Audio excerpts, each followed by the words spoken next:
अहिल्यानगर चिचोंडी पाटील येथील वृद्ध महिला कौसाबाई मारुती सरोदे या गावचे सरपंच शरद पवार आणि अन्याय निवारण समितीचे अध्यक्ष अरुण रोडे पाटील यांच्या समवेत गेल्या 12 वर्षांपासून स्वतःच्या मालकीच्या जमिनीसाठी झगडत न्याय न मिळाल्यामुळे गेल्या 4 दिवसांपासून तहसील कार्यालय या ठिकाणी शेळ्या मेंढ्यांसह आंदोलनास बसले आहेत। चिचोंडी पाटील येथील गट नंबर 1026 मधील जमीन वादासंदर्भात होती।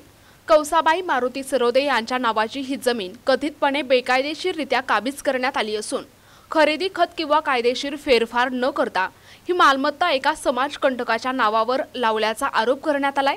सरोदे कुटुंबाच्या म्हणण्यानुसार या प्रकरणात तत्कालीन तलाठी आणि मंडल अधिकाऱ्यांच्या संगनमताने तब्बल 51 गुंठे जमिनीतून त्यांचे घर हटवून भूमिहीन केले गेले। ही जमीन सध्या अन्य व्यक्तीच्या नावावर असल्याचे ते म्हणतात। गेल्या 12 वर्षांपासून अर्ज सुनावण्या आणि उपोषणांचा मारा करून देखील तहसीलदारांनी कोणताही ठोस निर्णय दिला नाही। न्याय मिळावा या मागणीसाठी चिचोंडी पाटील येथील सरोदे कुटुंब, गावचे सरपंच शरद पवार आणि अन्याय निवारण समितीचे अध्यक्ष अरुण रोडे पाटील यांनी शेकडो शेळ्या मेंढ्यांसह तहसील कार्यालयात गेल्या 4 दिवसांपासून तहसील कार्यालय या ठिकाणी आंदोलन सुरू केले आहे। तरीही प्रशासनाकडून कुठल्याही प्रकारचा न्याय न मिळाल्यामुळे जोपर्यंत न्याय मिळत नाही तोपर्यंत उपोषण सुरू राहील आणि धनगर समाजाच्या वतीने तहसील कार्यालय या ठिकाणी आंदोलन करण्याचा इशारा देण्यात आलाय। नमस्कार। अहिल्यानगर तहसील कार्यालय या ठिकाणी मागील 4 दिवसापासून चिचोंडी पाटील येथील कौसाबाई मारुती सरोदे यांची 51 गुंठे जमीन चोरी गेल्या प्रकरणी उपोषण चालू आहे। मागील 12 वर्षापूर्वी गावातील समाजकंटकांनी आणि अण्णा हजारेंचे जे कार्यकर्ते समजतात अशा कार्यकर्त्यांनी ही जमीन त्यांच्या स्वतःच्या नावावर लावून घेतली।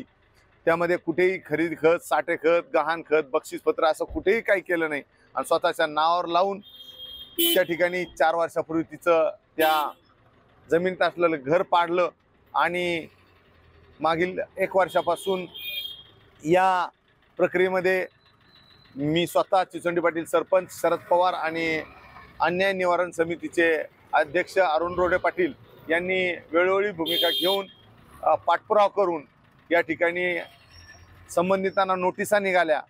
6 महिन्यापासून नोटिसा निघाल्या। त्या ठिकाणी सुद्धा त्यांनी कुठं खरेदी खत, साठे खत देऊ शकले नाही आणि सदर केस निकालावर असताना आम्ही निकाल द्या अनेक वेळा मागणी केली, परंतु तरी सुद्धा निकाल त्या ठिकाणी दिला नाही। प्रांत कार्यालयासमोर उपोषण केलं। त्या दिवशी सांगितलं 2 दिवसात निकाल देऊ, तरी दिलं नाही। त्याला 2-1.5 महिना उलटून गेला आणि मग आम्ही मागील 15 दिवसापूर्वी पत्र दिलं की तहसील कार्यालयाच्या दालनाच्या बाहेर आम्ही शेळ्या मेंढ्या घेऊन आंदोलन करू, या ठिकाणी राहायला येऊ। तरी सुद्धा 4 दिवसापासून या ठिकाणी निकाल दिलेला नाही, न्याय दिलेला नाही।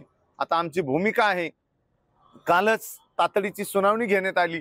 सदर केस अहिल्यानगर तहसीलदार संजय शिंदे साहेबांकडून अप्पर तहसीलदार स्वप्नील ढवळे साहेब यांच्याकडे ट्रान्सफर झाली। त्या ठिकाणी तातडीची सुनावणी झाली। त्या ठिकाणी बी सदर ज्या समाजकंटकांनी त्यांच्या नावावर केलेली ही जमीन त्यांनी त्या ठिकाणी सुद्धा कुठं खरेदी खत, साठे खत कुठेही काही सादर करू शकले नाही। तरी सुद्धा त्यांनी त्यांच्यावर विश्वास दाखवला आणि ही सदर केस 3ऱ्या तहसीलदारांकडे ट्रान्सफर करण्याचं नियोजन चालू केलेलं आहे। याच्यामध्ये राजकीय मोठा हस्तक्षेप झालेला आहे। याच्यामध्ये विधान परिषदेचे सभापती आणि धनगर समाजाचे नेते माजी मंत्री राम शिंदे साहेब यांच्या नावाने एक तोतया PA याला तहसीलदारांवर दबाव आणून हा निकाल बदलवण्याचे आणि त्याचबरोबर ही सदर 51 गुंठे जमीन त्या समाजकंटकाच्या घशात घालण्यासाठी प्रयत्न करतोय। या ठिकाणी सर्वात महत्त्वाची बाब अशी होत आहे की सदर तलाठी सर्कल ज्यांनी ही 51 गुंठे जमीन त्या समाजकंटकाच्या नावावर लावली, त्याच्यामध्ये मुख्य रोल या तलाठी आणि सर्कलचा आहे आणि हे महसूलचेच अधिकारी असल्या कारणाने तहसीलदार यांच्यावर कारवाई आणि सदर ही जमीन परत देण्यासाठी टाळाटाळ करतात। त्यांच्यावर त्या ठिकाणी 420 गुन्हा दाखल होणार आहे। त्याच्यामुळे याच्यामध्ये आर्थिक मोठी तडजोड झालेली आहे। त्याच्यामुळं लवकरात लवकर न्याय द्यावा, अन्यथा हे आंदोलन असंच आणखी तीव्र स्वरूपात होणार आहे। या ठिकाणी अरुण रोडे पाटलांनी त्यांच्या सर्व समाज बांधवांना सांगितलं की जोपर्यंत न्याय देत नाही तोपर्यंत आपण इथं हलणार नाही। जिल्ह्यातील अनेक धनगर समाजाचे बांधव या ठिकाणी मोठ्या प्रमाणात लवकरात लवकर येऊन मोठं आंदोलन छेडणार आहोत. अन्नत्याग वगैरे करणार पुढचं पाऊल आहे.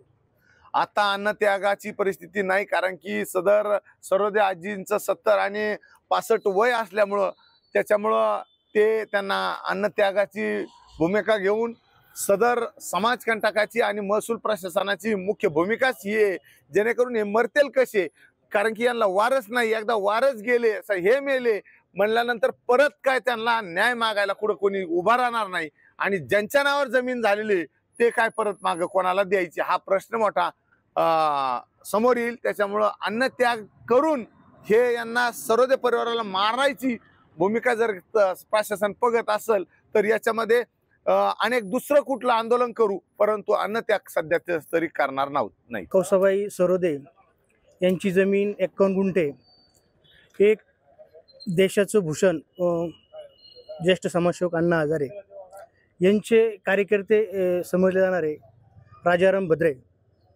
यांनी आज एक पीडित कुटुंबाला आत्महत्या करण्याची वेळ आणलेली आहे. आणि त्याचबरोबर आमचे धनगर समाजाचं भूषण असणारं सभापती राम शिंदे साहेब यांचे कथित PA यांनी जाणीवपूर्वक प्रशासनाला फोन करून व जाणीवपूर्वक त्या अशा व्यक्तीला का त्यांना वारस नाही आहे, म्हणजे हे पीडित कुटुंब आहे, ह्या उद्या जर यांना जमीनच्या या प्रक्रियेमध्ये फक्त पुढील सुनावण्या आज करू उद्या करू असं करून जोपर्यंत एक तर त्यांचे वय झालेले आहेत, म्हणजे आज न उद्या ते जाणार आहे, त्यांना वारस नाही, म्हणजे ह्या जमिनीसाठी भांडायला सुद्धा कोणी नसणार आहे. म्हणून आज ते सुनावणी समजा झाल्यात, त्याच्यासाठी ह्या सुनावणी म्हणजे ह्या प्रक्रियेला सुनावणीपर्यंत आणण्यापर्यंत आम्ही जवळजवळ 5 वेळा उपोषणं केली आहेत आणि अनेक 3 वर्षापासून याचा पाठपुरावा करतोय. तरी ह्या गेंद्याच्या कातड्याच्या प्रशासनाला अजून सुद्धा जागा आलेली नाही. आज 4था दिवस आहे. एक वयस्कर आज मुख्य पाण्याचं समजा त्यांनी संसारित थाटला आहे, त्याच्यापेक्षा वेगळं त्या न्याय मिळवण्यासाठी काय करायला पाहिजे. तर आम्ही या धनगर समाजाच्या वतीनं जर यांनी येत्या 1 ते 2 दिवसामध्ये जर ठोस कारवाई आणि निकाल नाही दिला तर आम्ही अनेक धनगर समाज बांधवांना घेऊन इथं मोठं आंदोलन करणार आहोत.